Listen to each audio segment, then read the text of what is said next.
Bonsoir à toutes et à tous, voici le sommaire de cette édition.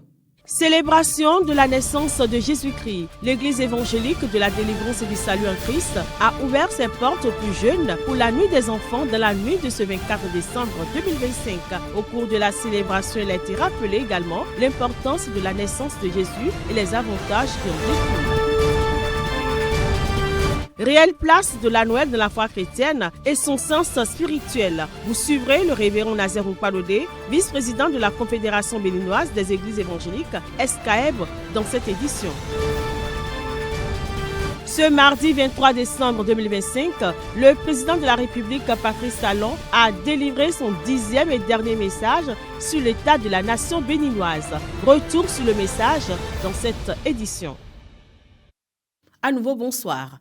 Dans la nuit de ce 24 décembre, l'Église évangélique de la délivrance et du salut en Christ a ouvert ses portes aux plus jeunes pour la nuit des enfants, une célébration consacrée à la naissance de Jésus-Christ, une nuit particulière où les enfants ont été placés au cœur de l'événement. Plusieurs tableaux ont été présentés par les enfants, récitation de versets, théâtre, chant, prédication, chorégraphie et bien d'autres ont meublé cette soirée. Vous suivrez le reportage de Némi Deka dans nos prochaines éditions. Et il faut dire qu'à l'issue de cette soirée, le pasteur principal Nazaire Nkwadode a rappelé l'importance de la naissance de Jésus et les avantages qui en découlent.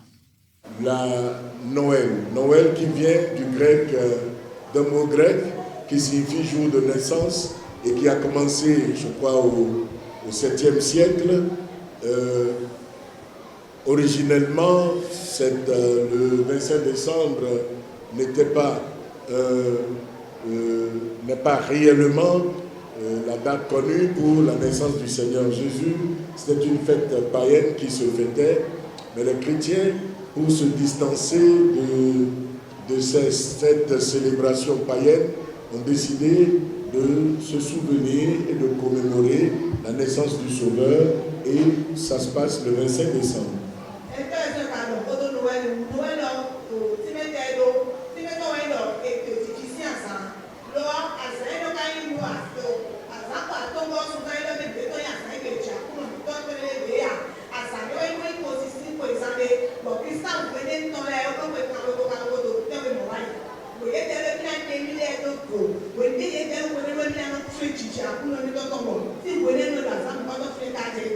Mais qu'est-ce que cela représente pour plusieurs aujourd'hui?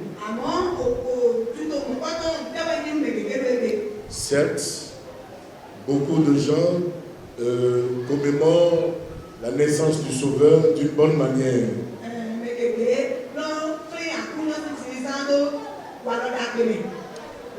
Et il y a beaucoup trop de gens qui y voient simplement une fête. Même si on fait mention de la naissance du Sauveur,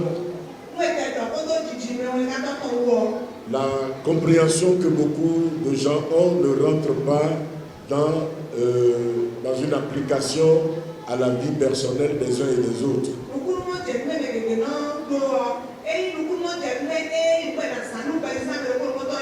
Si vous voulez mieux commémorer la naissance de Jésus, qu'est-ce que vous devez faire? Croyez en lui, qu'il vous sauve du péché et des conséquences des péchés dans votre vie, et qu'il est venu vous livrer les paroles du Père.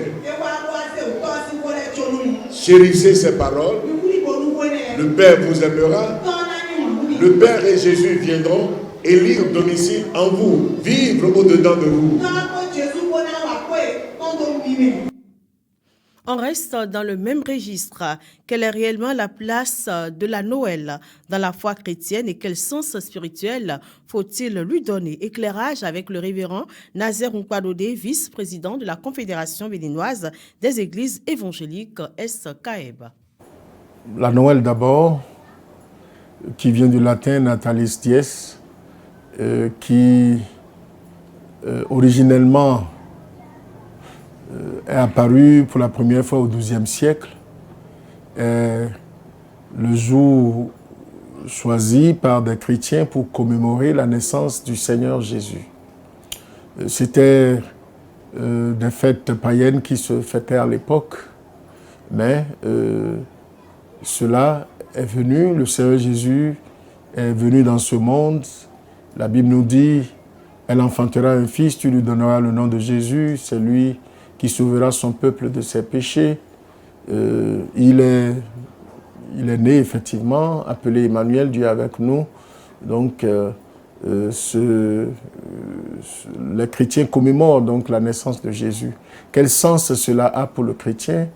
C'est un temps où on doit montrer de la reconnaissance à Dieu pour ce grand amour qu'il a eu pour nous, où Dieu a décidé de se faire homme.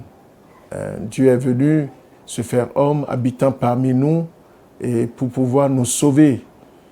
Donc le chrétien doit montrer de la reconnaissance. Lorsque on commémore ça, on commémore un événement planétaire très très important, où le salut du monde, et Dieu a commencé la réalisation du salut des humains à partir de ce moment-là. Le révérend Nazer Padode, vice-président de la Confédération béninoise des églises évangéliques SKEB, va plus loin dans sa réflexion. Il invite à dépasser les aspects festifs de la célébration de la Noël pour en saisir la portée spirituelle. La naissance du Seigneur, lorsque nous commémorons cela, c'est pour montrer de la reconnaissance à notre Dieu. Et le chrétien doit avoir une réponse à cet amour que Dieu a manifesté pour nous. En quoi faisant? En répondant positivement à l'amour de Dieu, en acceptant que Jésus soit son sauveur et soit dans notre vie, en écoutant les paroles du Seigneur, parce que Jésus est venu pour nous délivrer un message de Dieu, comme la Bible nous le dit dans le livre d'Hébreux, chapitre 1, verset 1. Dieu, après avoir parlé à plusieurs reprises et de plusieurs manières à nos pères par les prophètes, il nous a parlé dans ces derniers temps par le Fils. Donc le Fils est né, lorsqu'il avait 30 ans, il a reçu le baptême et a commencé le ministère. Et les paroles qu'il a dites sont les paroles que Dieu veut que nous ne prenions pas à la légère. Il est venu pour nous le dire, pour que nous soyons sauvés en écoutant sa parole, comme il a dit, celui qui écoute ma parole et qui croit en celui qui m'a envoyé, il est passé de la mort à la vie, il ne viendra pas en jugement. Donc, je crois que la Noël, ce n'est pas une fête que Dieu nous donne, nous n'aurons rien fait de mauvais. Si nous organisons des festins pour nous réjouir sainement, ce n'est pas une chose mauvaise, mais au-delà de l'aspect festif, soyons reconnaissants à Dieu, faisons ce que Dieu veut que nous fassions, accomplissons les desseins de Dieu, la volonté de Dieu, et c'est cela. C'est la fin de l'année. Plusieurs se donnent le devoir de faire le bilan. Quelquefois, cela amène certains dans l'anxiété et le regret d'un ou des événements malheureux connus au cours de l'année. Mais dans le même temps, d'autres personnes décident de rendre grâce au Créateur pour ses bienfaits dans les moindres détails. Quelques citoyens donnent le témoignage. Eh bien, suivons-les. Dieu a fait pour moi des merveilles au cours de l'année 2025. Il m'a protégée, il m'a gardée. Étant seul là où je suis, il veille sur moi. Même loin des parents, il est à côté de moi. Ça suffit largement pour moi pour lui dire merci.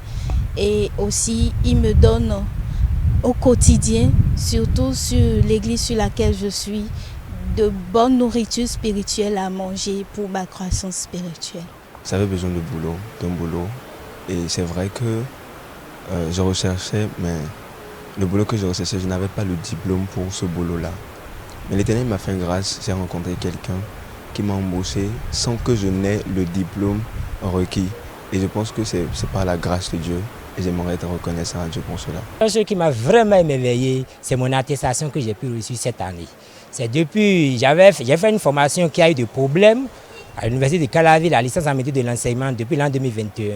Mais par la grâce et par la prière, cette année, j'ai pu obtenir mon attestation. Ce que le Seigneur a fait pour moi, c'est pour l'étude de mon enfant à l'extérieur. Il a pu finir, faire sa soutenance et tout s'est bien passé par la grâce de Dieu. En matière de témoignage, le Seigneur n'a pas manqué de faire des choses. Les malades guéris, les femmes stériles sont tombées grosses, les gens qui étaient complètement au bas niveau que le Seigneur a élevé, il y en a plein. Ceux qui pleuraient pour véhicules, qui en ont assez, ceux qui pleuraient pour parcelles, qui en ont assez, ceux qui pleuraient pour la construction, à qui Dieu a fait grâce. Et sur le plan spirituel aussi, d'autre part, par rapport à l'église que nous dirigeons, beaucoup de nos paroisses sont en location. Mais nous avons prié, nous avons demandé l'aide de Dieu, les enfants de Dieu ensemble unis, nous avons commencé maintenant par sortir ces églises-là de la location pour aller sur leur propre parcelle. Si ces témoignages-là, on ne manque pas et on ne peut pas tout dire. On change de registre à présent. Ce mardi 23 décembre 2025, le président de la République, Patrice Talon, s'est adressé à la représentation nationale et à l'ensemble du peuple béninois à l'occasion de son message sur l'état de la nation. Un discours très attendu, marqué par le bilan des réformes engagées depuis 2016, les défis encore à relever et une tonalité particulière, celle d'un chef d'État qui semble avoir réussi. Et entre réalisation, perspective et responsabilité historique, Patrice Talon a livré un message fort. Issu du regroupement des royaumes qui constituaient jadis notre actuel territoire, s'est solidement constitué et son unité s'est renforcée.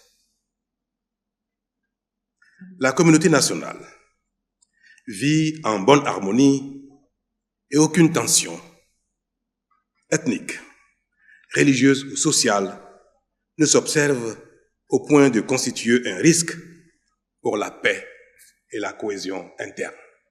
305 ans après la prise en main de notre propre destin commun, c'est à mon sens la réponse aux questions fondamentales ci-après. Le Bénin a-t-il enfin trouvé la voie pour son développement? A-t-il entamé son progrès de sorte à devenir, lui aussi, un pays développé, susceptible de se passer de l'aide au développement apportée par d'autres et parfois avec mépris? Est-il un pays où l'éducation nationale, la formation technique et professionnelle, la route, l'eau, l'électricité, l'emploi, la santé, le cadre de vie durable, assaini et beau, la sécurité et la paix progressent chaque jour? Est-il un pays qui ne fait plus honte à ses enfants, mais leur apporte plutôt fierté et espoir? Un pays que d'autres admirent et envient. Autrement dit, le Bénin est-il aujourd'hui un pays où tout s'améliore jour après jour, où l'espoir est désormais permis, de sorte que ce qui n'est pas encore acquis ne paraisse plus inaccessible?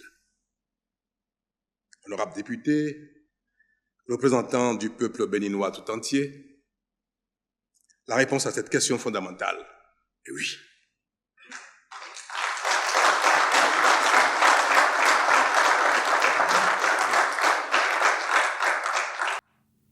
C'est la fin de cette édition. Mesdames et messieurs, merci pour votre attention. N'oubliez pas de nous suivre également sur Facebook, YouTube, Instagram et Insta.